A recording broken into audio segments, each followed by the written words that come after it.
नमस्कार, स्वागत है आपका मध्य प्रदेश छत्तीसगढ़ में और मैं हूं आपके साथ योगेश पांडे। खबरों की शुरुआत करते हैं छत्तीसगढ़ से। छत्तीसगढ़ के सरकारी विमान को उड़ाने के लिए सरकार पायलट की तलाश कर रही है। विमानन विभाग ने सीनियर और जूनियर पायलट के नियुक्ति की प्रक्रिया भी शुरू कर दी है। संविदा आधार पर होने वाली इस नियुक्ति के लिए पायलट के लिए 4.5 लाख रुपए प्रतिमाह के वेतन का प्रस्ताव रखा गया। वहीं जूनियर पायलट को भी 2,30,000 रुपए वेतन देने की तैयारी है। विमानन अधिकारी के अफसरों ने बताया कि दोनों पदों के लिए मापदंड तय किए गए हैं और इसके आधार पर इच्छुक पायलट 30 जुलाई तक आवेदन कर सकते हैं। इसके साथ ही सरकार विमानन व हेलीकॉप्टर किराया पर लेने की तैयारी में है और विमानन विभाग ने इसके लिए 7 मीटर विमान रखने वाले निजी ऑपरेटर से प्रस्ताव मांगा है। विभागीय अफसरों ने बताया है कि विमान का उपयोग वीआईपी दौरे के लिए किया जाएगा। सरकार टेंडर हासिल करने वाली कंपनी के साथ 2 वर्ष या उससे अधिक का एग्रीमेंट कर सकती है।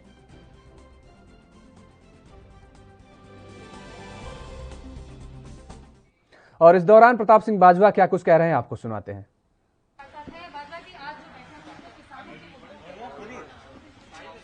तो मध्य प्रदेश के मुख्यमंत्री लगातार वृक्षारोपण कर रहे हैं और इसी कड़ी में आज भी उन्होंने पेड़ लगाए। इसके साथ ही लोगों में पेड़ लगाने की अपील भी की। दूसरी ओर कोरोना के बढ़ते मामलों पर सीएम शिवराज सिंह चौहान ने कहा है कि यह सचमुच में चिंता का विषय है। इंग्लैंड में फिर से 55,000 के करीब पॉजिटिव केस आए हैं। दुनिया के दूसरे देशों में भी केस तेजी से बढ़ रहे हैं। हमारे देश में भी कई राज्यों में तेजी से मामले सामने आ रहे हैं और उन राज्यों में पॉजिटिविटी रेट 10% से कम नहीं हो पा रही है।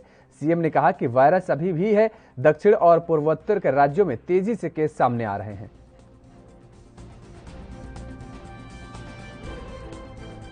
का अभियान जारी है और मुझे खुशी है कि अब समाज के हर वर्ग के लोगों ने पर्यावरण के महत्व को समझकर पेड़ लगाना प्रारंभ किया है। रोज कहीं ना कहीं से मीडिया के माध्यम से भी खबर आती है कि अलग अलग संगठन, अलग अलग समाज और अलग अलग मित्रगण भी वृक्षारोपण के काम में जुड़े हैं।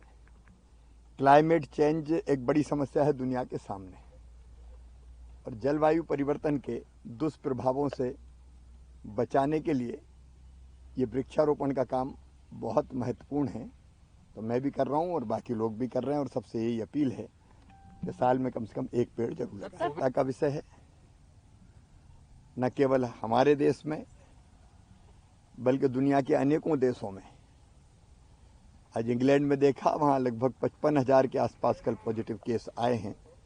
3 महीने के लॉकडाउन के बाद जब अनलॉक हुआ तो वहाँ ये स्थिति है। दुनिया के और देशों में तेजी से बढ़ रहे हैं। हमारे देश में भी अगर देखें तो कई राज्यों के कई जिलों में पॉजिटिविटी 10% से कम नहीं हुई, ऊपर है। इसका मतलब साफ है, वायरस अभी है। दक्षिण के और नॉर्थ ईस्ट के राज्यों में हम देख रहे हैं कि बड़ी संख्या में पॉजिटिव केसेस लगातार आ रहे हैं और रोज उनकी संख्या कई जगह बढ़ भी रही है।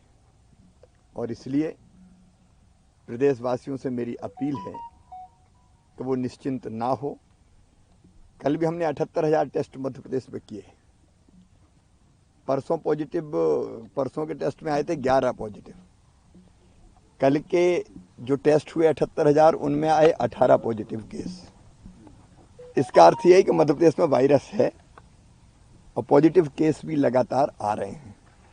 एक तरफ ये अभियान चल रहा है, दूसरी तरफ टीकाकरण का अभियान और तीसरी तरफ थर्ड वेव। और इस दौरान आपको सीधे ले चलते हैं नवजोत सिंह सिद्धू क्या कुछ कह रहे हैं आपको सुनाते हैं। बोल दो इधर आज क्या मीटिंग नहीं, आज नवजोत सिंह सिद्धू जी खन्ना में आए हुए हैं। आज उनका लोग स्वागत कर रहे हैं और कांग्रेस पार्टी के लिए लोगों का बहुत बड़ा उत्साह है और आने वाले दिनों में कांग्रेस पार्टी और मजबूती से पंजाब के लिए लड़ेगी, पंजाब के लोगों के लिए लड़ेगी। नवजोत सिंह जी का वेलकम हो रहा है कि उनका नाम प्रपोज हुआ है, इकट्ठी आनी बाकी है। लेकिन देखिए, आला कमान जो भी फैसला करती है, कांग्रेस का हर वर्कर चाहे कितना भी बड़ा लीडर हो उसको मानना पड़ता है और हम एक सोल्जर के तौर पे कांग्रेस के हर फैसले को मानेंगे और कांग्रेस को और मजबूत करेंगे। Thank you. हमारे साथ है गुरकीरत कोटी जो कि यहाँ से पहले कोटी साहब नवजोत सिंह सिद्धू को आपने ग्रैंड वेलकम किया, किस तरह देखते हैं? देखिए, लोगों में बहुत उत्साह है, लोगों में कांग्रेस पार्टी के लिए बहुत मजबूती से लोग काम कर रहे हैं। आपका क्या नाम है? तो मध्य प्रदेश के पूर्व सीएम दिग्विजय सिंह के एक बयान के बाद एक बार फिर से बीजेपी में हलचल मचा दी है और इस बार उन्होंने मध्य प्रदेश में सीएम बदलने को लेकर बीजेपी पर सियासी वॉर किया है। उन्होंने कहा है कि मध्य प्रदेश बीजेपी में मुख्यमंत्री बनने के कई दावेदार हैं, मैं एक सूची जारी करूंगा। दिग्विजय के इस बयान के बाद मुख्यमंत्री शिवराज सिंह चौहान से जब ये सवाल किया गया तो वो कुछ सेकंड चुप रहे और फिर बोले, दिग्विजय की टिप्पणी पर कुछ कहने की जरूरत है क्या? बता दें कि बीजेपी ने हाल ही में उत्तराखंड में मुख्यमंत्री को बदला और अब कर्नाटक में मुख्यमंत्री येदियुरप्पा और मंत्रियों के बीच चल रही खींचतान के चलते नया मुख्यमंत्री बनाने की कवायद चल रही है। और इस बीच दिग्विजय सिंह ने मध्य प्रदेश में बीजेपी के बड़े नेताओं के बीच मुख्यमंत्री बनने की होड़ की तारीफ इशारा किया है। तो मध्य प्रदेश में दिग्विजय सिंह का ये बड़ा बयान है। मध्य प्रदेश के पूर्व सीएम दिग्विजय सिंह के एक बयान के बाद एक बार फिर से बीजेपी में हलचल तेज हो गई है। इस बार उन्होंने मध्य प्रदेश में सीएम बदलने को लेकर बीजेपी पर सियासी वार किया है। उन्होंने कहा कि मध्य प्रदेश बीजेपी में मुख्यमंत्री बनने के कई दावेदार हैं, मैं एक सूची जारी करूंगा। और आइए अब आपको सीधे खन्ना लिए चलते हैं जहां नवजोत सिंह सिद्धू का दौरा है। ये सीधी तस्वीरें आप देख पा रहे हैं और नवजोत सिंह सिद्धू पहुंचे हुए हैं, वहां पर पार्टी कार्यकर्ता हैं ये सब, जहां पर ये सब उनका स्वागत कर रहे हैं और पार्टी कार्यकर्ताओं में स्वागत का जोश खरोश के साथ ये स्वागत करती हुई तस्वीरें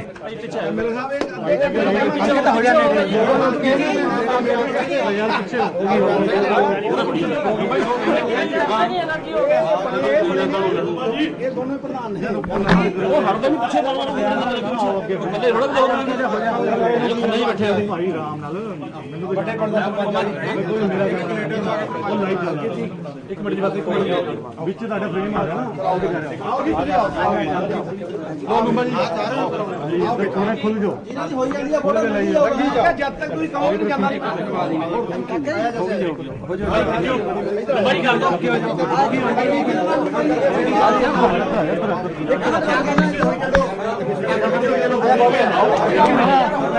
ਇੱਕ ਨੂੰ ਮਜ਼ਾ ਦਿਖਾਓ कैसे हो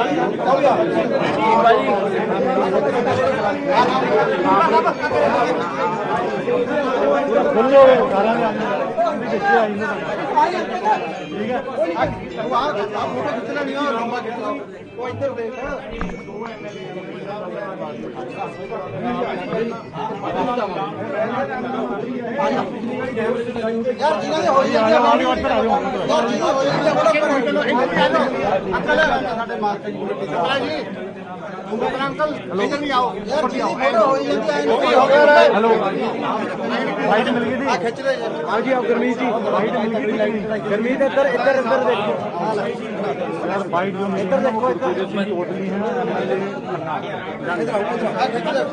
है शशि जी हो गया लुम्बा जी आगे थोड़ी आगे चलो ठीक है देख लेना पता नहीं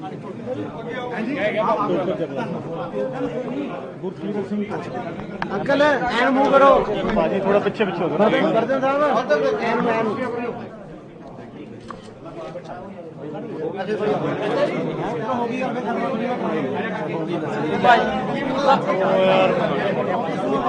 पीछे तुझे क्या होगा क्या होगा बता।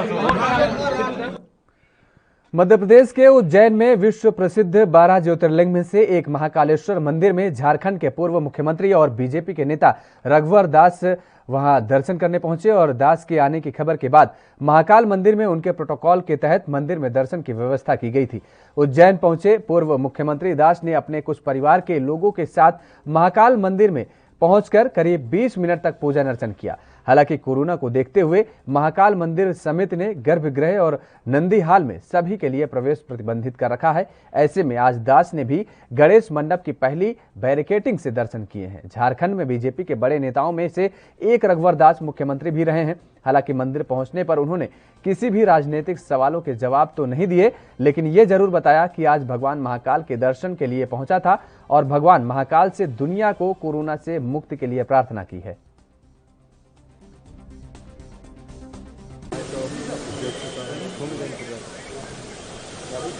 आज ये मेरे लिए सौभाग्य है कि गुप्त नवरात्र के अवसर पर महाकालेश्वर भगवान शंकर जी का दर्शन हुआ और मैंने आज आराधना की कि जो पूरे विश्व में जो मानवता आज कोरोना संक्रमण से ग्रसित है, तो पूरे विश्व के मानव समाज कोरोना मुक्त हो, यही मैंने आराधना की। आप यहाँ पे और भी देवस्थानों पर जाएंगे? हाँ, आध्यात्मिक नगरी में आया हूँ, तो जहाँ जहाँ अध्यात्म केंद्र बिंदु वहाँ जाऊँगा। छत्तीसगढ़ के लोक स्वास्थ्य यांत्रिकी एवं ग्रामोद्योग मंत्री गुरु रुद्र कुमार ने राजधानी रायपुर के निजी अस्पताल में कोरोना वैक्सीन का टीका लगवाया। टीका लगाने के बाद मंत्री गुरु रुद्र कुमार लगभग आधे घंटे तक चिकित्सकों की निगरानी में रहे। इस मौके पर मंत्री गुरु रुद्र कुमार ने राज्य के 18 वर्ष से अधिक उम्र के सभी लोगों को कोरोना से बचाव के लिए अनिवार्य रूप से टीका लगवाने की अपील भी की। उन्होंने कहा कि सभी लोगों को मालूम है कि पिछले 1 मई से राज्य सरकार की ओर से 18 वर्ष से अधिक उम्र के लोगों को कोरोना का निःशुल्क टीका लगाए जाने के अभियान की शुरुआत की गई है और इससे बचने के लिए जरूरी है कि 18 वर्ष से अधिक उम्र के ऐसे लोग जिनका टीकाकरण नहीं हुआ है वह तत्काल अपने आसपास के वैक्सीनेशन सेंटर पहुंचकर अपना टीकाकरण करवा लें। उन्होंने कहा कि टीकाकरण पर किसी भी तरह मन से संशय न रखें, सुनी सुनाई बातों और अफवाहों पर ध्यान न दें। कोरोना संक्रमण की गंभीर स्थिति से बचाने के लिए सभी को टीका लगवाना जरूरी है। तो खबर मध्य प्रदेश से है, जहां उज्जैन के ग्राम खरसोद कला में चतुर्मास प्रवेश उत्सव मनाया गया, जहां जैन समाज के संत मुनिराज नंदी सेन विजय ने शिरकत की और प्रवचन भी दिए। इसके साथ ही उज्जैन लोकसभा सांसद अनिल फिरोजिया मंच पर पहुंचे और जहां उनका जोरदार स्वागत किया गया।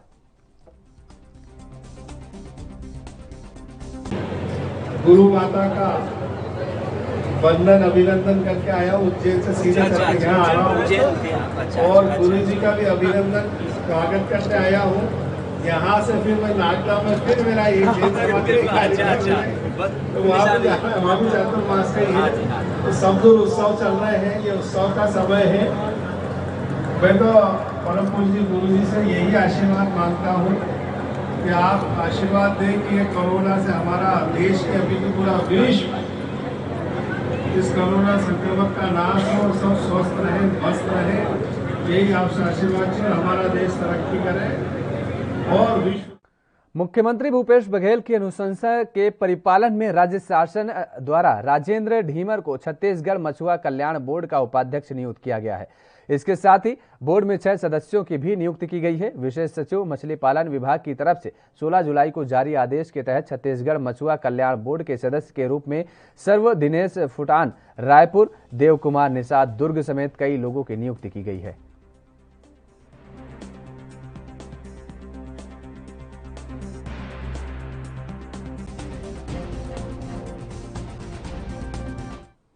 छत्तीसगढ़ के आम नागरिक, शासकीय, अर्धशासकीय और शासकीय संस्थाएं राज्य शासन के मुख्य तकनीकी परीक्षक कार्यालय के जरिए से अपने नए घरों के कंक्रीट की गुणवत्ता की जांच करा सकेंगे और इसके लिए इच्छुक व्यक्ति और संस्था को आवेदन करना पड़ेगा और निर्धारित एक फीस भी देनी होगी। राज्य सरकार की तरफ से मुख्य तकनीकी परीक्षक कार्यालय को इसके लिए आदेश दिया गया है। नए घरों के कंक्रीट की गुणवत्ता की जांच नॉन डिस्ट्रक्टिव टेस्टिंग उपकरणों के जरिए से निर्धारित शुल्क देने पर की जाएगी और इसके लिए आम नागरिकों को लागत के अनुरूप गुणवत्ता युक्त और भवन की उपलब्धता सुनिश्चित होने के साथ ही भवन संधारण में आने वाले अनावश्यक अतिरिक्त खर्च से मुक्ति भी मिलेगी।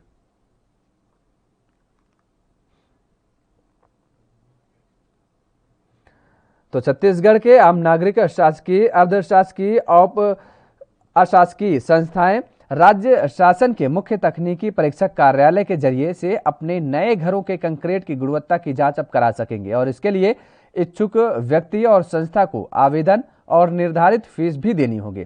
राज्य सरकार की तरफ से मुख्य तकनीकी परीक्षक कार्यालय को इसके लिए आदेश दिए हैं।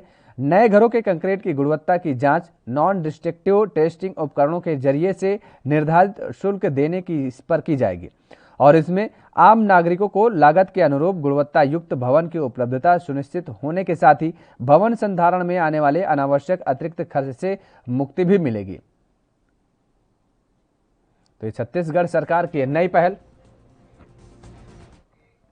मध्य प्रदेश के इंदौर में लोकायुक्त पुलिस ने आय से अधिक संपत्ति अर्जित करने की शिकायत पर एक नगर निकाय के एक सहायक अभियंता के आवास पर छापा मारा। इसमें एई के घर से 500 ग्राम सोना और 3 किलो चांदी और संपत्तियों के दस्तावेज मिले हैं, जिसकी जांच चल रही है। लोकायुक्त इंस्पेक्टर आशा शेषकर ने बताया है कि एई डीके जैन के खिलाफ भ्रष्टाचार निवारण अधिनियम के तहत मामला दर्ज किया गया है और उनके आवास पर की गई छापेमारी में करीब 500 ग्राम सोना और 3 किलोग्राम चांदी के गहने और संपत्तियों के दस्तावेज की जांच की जा रही है।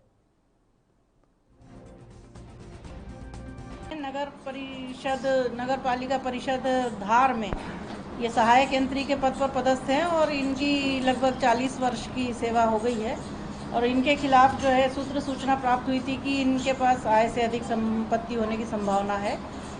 उसकी शिकायत की जांच जो है अपन ने की और उसमें शिकायत जांच पे तो सूचना की तस्दीक पे पाया गया कि इनके पास आय से अधिक संपत्ति होने की संभावना है। तो उस तस्दीक पर से माननीय न्यायालय से सर्च वारंट लिया गया और फिर तलाशी की कार्रवाई की गई। इनके खिलाफ आय से अधिक संपत्ति का मामला ऐसा प्रथम दृष्टया पाए जाने से तस्दीक के बाद इनके खिलाफ उसकी पीसी एक्ट की धारा में अपराध पंजीबद्ध करके विवेचना की जा रही है। तो इसमें धार में दबिश दी गई है, इंदौर में दबिश दी गई है। तो ये इंदौर में जो है इनके लड़के रहते हैं राजदीप जैन और इनके घर की आज तलाशी हुई है। तो तलाशी में मिला है, इन्वेंट्री में जो भी सामान मिला है उसकी अभी कार्रवाई चल रही है। क्या मिला है इन्वेंट्री में जो है ज्वेलरी में सोने के जो आभूषण मिले हैं उनका कुल जो वजन है वो लगभग आधा किलो के करीब है। चांदी के मुख्यमंत्री भूपेश बघेल के आदेश पर लंबे अंतराल और इंतजार के बाद निगम मंडल आयोग में नियुक्ति की है। महासमुंद के 3 बार विधायक रहे अग्निचंद्रकार को बीज विकास निगम का अध्यक्ष बनाया गया है। 7.5 साल बाद अग्निचंद्रकार के दहलीज पर समर्थक नेताओं कार्यकर्ताओं की भीड़ उमड़ी। स्टेशन रोड स्थित उनके निवास पर चहल पहल बढ़ गई है। संगठन के लोग उन्हें बधाई देने पहुंच रहे हैं। दरअसल बीते विधानसभा चुनाव में उनकी टिकट बीते 30 वर्ष की तरह पक्की थी। अग्निचंद्राकार को लगातार 6 बार कांग्रेस ने महासमुंद विधानसभा से प्रत्याशी बनाया, जिसमें वे 3 बार जीते और 3 बार हारे थे। 2018 के विधानसभा चुनाव में अचानक फेरबदल होकर विनोद चंद्राकर को कांग्रेस का टिकट मिल गई और बाद से अग्नि राज्य के पार्टी नेताओं से नाराज थे। कांग्रेस के कार्यक्रमों में उनकी आवाजाही थम सी गई थी और वहीं उनके समर्थक और कार्यकर्ताओं को पार्टी से तवज्जो नहीं मिल रही थी।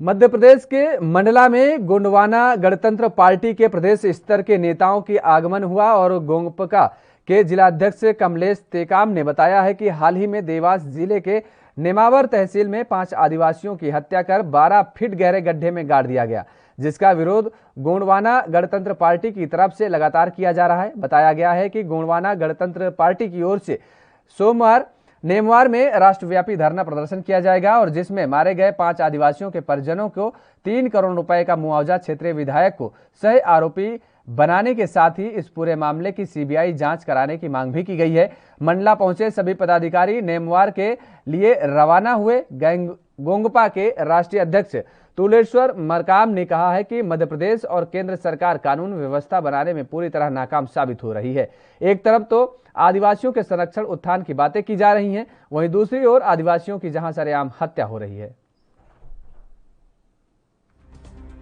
को लेकर के चले हैं और न्याय यात्रा हमारे जो है नेमावर थाना क्षेत्र देवास जिला पे जाकर के सरकार से मांग करें कि जो पीड़ित परिवार हैं उन परिवारों को न्याय दीजिए, उन पीड़ित परिवारों के साथ न्याय कीजिए। और गोंडवाना गणतंत्र मांग की है कि 3 करोड़ रुपये की जो उनकी सहयोग राशि है उनको दी जाए और उनके परिवार को नौकरी दी जाए। मंडला के मुद्दों पे जितनी शिकायतें भी आई थी और मंडला की जो भी समस्याएं हैं, अभी किला की बात हो रही है, बाकी यहाँ के रोजगार को लेकर बात है, यहाँ के समस्याओं को लेकर है। सभी मामलों पे हम बहुत जल्दी जो है जीजीपी एक व्यापक। मंडला में हृदय नगर चौकी क्षेत्र के अंतर्गत आने वाले एक शख्स की ग्राम गुरार खेड़ा स्थित नर्मदा नदी में शनिवार को अचानक से पैर फिसलने से गिर गया था, जिसकी जानकारी ग्रामीणों ने तत्काल पुलिस को दी। जानकारी मिलते ही हृदय नगर पुलिस और होमगार्ड कार्यालय से होमगार्ड की रेस्क्यू टीम और एसडीआरएफ की टीम मौके पर पहुंची और रेस्क्यू किया गया, लेकिन शनिवार देर शाम तक नर्मदा नदी में गिरे व्यक्ति का पता नहीं चल सका। फिर आज रविवार सुबह चलाए गए रेस्क्यू के दौरान उसका शव मिला और नर्मदा नदी के बाहर निकाल लिया गया।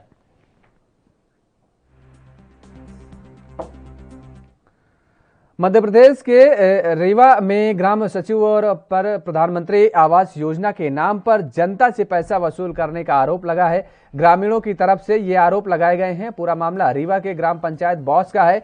मिली जानकारी के मुताबिक ग्राम पंचायत बॉस में पीएम आवास दिलाने के नाम पर 5,000 से लेकर 10,000 रुपए तक की वसूली की गई। पीड़ितों ने बताया कि ग्राम बास के ही निवासी कमलेश ने घर घर जाकर लोगों को आवास दिलाने के लेकर बोला कि यदि आप लोगों को आवास चाहिए तो सचिव ग्राम पंचायत बॉस ने कुछ खर्चा की मांग की है। सिक्योरिटी और एक जने उनकर कमलेश पटेल साकिर आए रहे तो कहीं के आवा है पीएम आवास पैसा, तो हम कहन के हो गए ठीक है तो दे दी भैया, हमारे पास घर नहीं है, घर में गिर गया है, तो कहीं के पैसा कुछ लागी तो हमारे पास पैसा नहीं रहा। एक ही बात हुई कि हम कहाँ से व्यवस्था करें, 10,000 रुपया हमसे मांगा रहे, तो हम 10,000 रुपया इनका दिन है, तो आज तक का अभी तक न हमारा घर ही मिला न हमका पैसा ही मिला। आप पैसा हम मांगा ही जाते हैं तो हमका पैसा वापस नहीं देता है। बोला था कि ज़्यादा गुचुर पुचुर करबा तो हम DST लगा दे, और हो गया यही से हम परेशान हैं, पैसा नहीं। छत्तीसगढ़ में निलंबित अतिरिक्त पुलिस महानिदेशक जीपी सिंह की मुश्किलें लगातार बढ़ती जा रही हैं। छत्तीसगढ़ सरकार ने उनके खिलाफ 3 जांच की फाइल खोल दी है। हालांकि तीनों शिकायतें पुरानी हैं और इनमें एक मामला जीपी सिंह के दुर्ग आईजी रहते नक्सलियों को 2 करोड़ रुपए हड़पने का है। इसकी जांच की जिम्मेदारी दुर्ग रेंज आईजी विवेकानंद सिन्हा को दी गई है। बाकी 2 मामले में से एक में स्पेशल डीजी अशोक जुनेजा व दूसरे में Raipur range IG doctor Anand Chhabra को जांच अधिकारी बनाया गया है। इन शिकायतों के नए सिरे से जांच शुरू होने से जीपी सिंह के साथ कुछ और अफसरों की मुश्किलें बढ़ सकती हैं। जीपी सिंह के दुर्ग आईजी रहने के दौरान इनामी नक्सली पहाड़ सिंह को पकड़ा गया था। राजनंदा गांव के ज्ञानेंद्र यादव नाम के व्यक्ति ने अपनी शिकायत में बताया है कि 2016 में जीपी सिंह ने पहाड़ सिंह को पकड़ा था। आरोपी है और इसके साथ ही उन पर आरोप है कि एएसपी वाईपी सिंह के जरिए नक्सली पहाड़ सिंह से 2 करोड़ रुपए बरामद किए गए थे। नोटबंदी के दौरान पहाड़ सिंह ने यह रकम कई व्यापारियों को बदलने के लिए दिए थे। गिरफ्तारी के बाद पहाड़ सिंह ने उन व्यापारियों के नाम बताए थे। आरोप है कि जीपी सिंह ने उन व्यापारियों से वसूली की। जीपी सिंह पर नक्सलियों के साथ साठगांठ की भी आरोप लगाया गया है।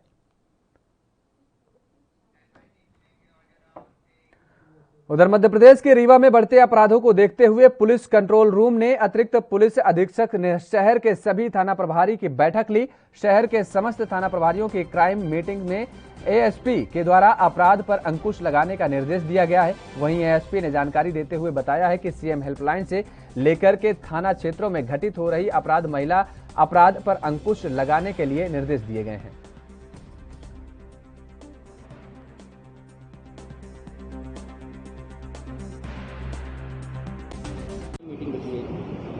ये बहुत सारे चीज़ें रहती हैं जो शहर में लगातार चलती रहती है। उस संबंध में पुलिस अधीक्षक महोदय ने निर्देश दिया था कि शहर के थाना प्रभारियों से एक बार बैठ के इस संबंध में चर्चा की जाए, समीक्षा की जाए। इसमें सीएम ऑनलाइन से संबंधित शिकायतों की जो लंबित हैं उनकी समीक्षा की गई। कुछ जानकारियाँ जो थानों से प्राप्त होती हैं उसमें जो जानकारियों में कुछ कमियाँ रह जाती हैं, गलतियाँ होती हैं, उनमें सुधार कराने के संबंध में समीक्षा थी, वो भी किया गया।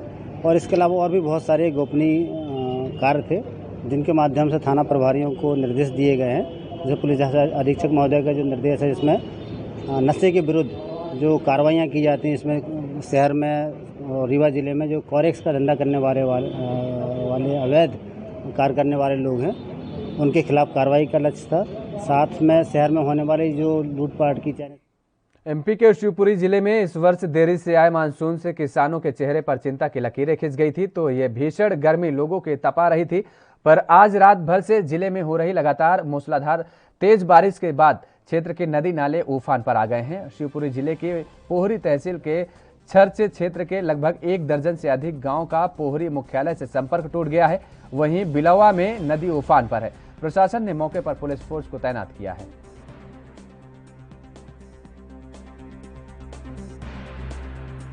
तो पोहरी से कई गांवों का संपर्क टूट गया है। शिवपुरी में ये पहली बार तेज बारिश हुई है। पहली तेज बारिश में कई गांवों का संपर्क पोहरी से टूट गया है। पोहरी मुख्यालय है, आपको बता दें कि जिसमें कई गांवों में जलभराव की स्थिति पैदा हो गई है। तो मध्य प्रदेश के शिवपुरी से ये खबर है, जहां पर पोहरी क्षेत्र के अंतर्गत कई गांवों में जल भराव हो गया है, जलमग्न हो गए हैं वो गांव, और पोहरी से उन गांवों का संपर्क टूट गया है। पहली तेज बारिश हुई है मध्य प्रदेश के शिवपुरी में, जहां पर यह हालात पैदा हुए हैं कि लगभग कुछ गांव जलमग्न हो गए हैं। मध्य प्रदेश छत्तीसगढ़ में फिलहाल मेरे साथ इतना ही। बाकी खबरों के लिए आप देखते रहिए ANB न्यूज।